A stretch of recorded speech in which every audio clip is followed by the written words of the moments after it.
Selamun aleyküm. Bugün miladi 16 Temmuz 2022 Cumartesi, Hicri 17 Zilhicce 1443. Günün ayeti.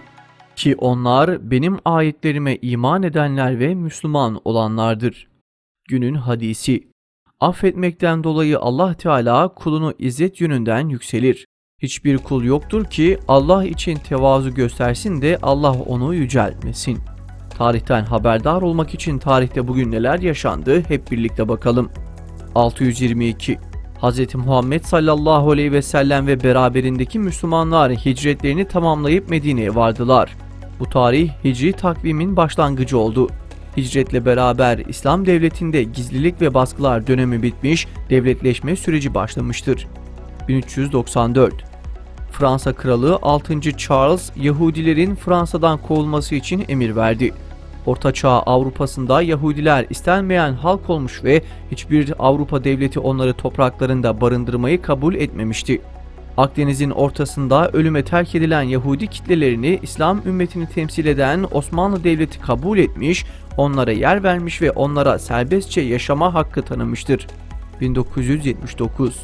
Saddam Hüseyin Irak Devlet Başkanı oldu.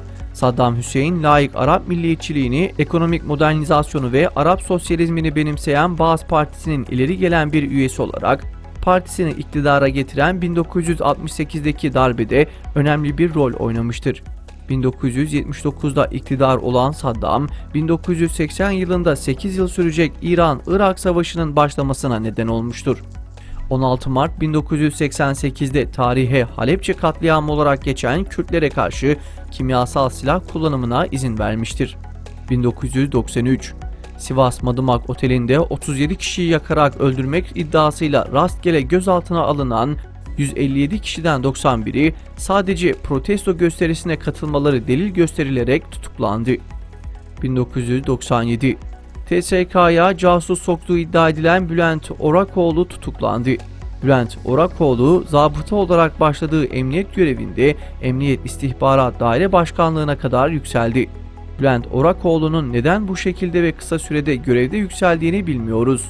Ancak 15 Temmuz'dan sonra FETÖ'yü yerden yere vuran malum şahsın, uzun yıllar FETÖ medyasının bütün gayri ahlaki, gayri insani, yalan dolan, iftira dolu haberlerinin dayanak noktası olmuştu.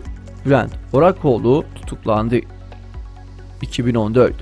Diyarbakır'da İslami Sivil Toplum Kuruluşu üyeleri, ABD Adana Başkonsolosluğu'nun Şeyh Said Meydanı'nda vermek istediği iftar programını protesto ettiler. İftar çadırı Diyarbakır Büyükşehir Belediyesi'ne aitti ve ABD'ye şirin gözükmek amacıyla yapılacaktı. 2014. Cumhurbaşkanı Abdullah Gül, çözüm süreci kapsamında terörün sona erdirilmesi ve toplumsal bütünleşmenin güçlendirilmesi adıyla meclisten geçen kanunu onayladı.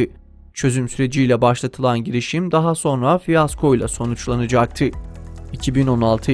Darbe girişimine karşı meydanlara inen halkın üzerine darbeciler tarafından ateş açıldı. İstanbul'daki saldırıda Hüdapar üyesi Mehmet Kararslan şehit edildi.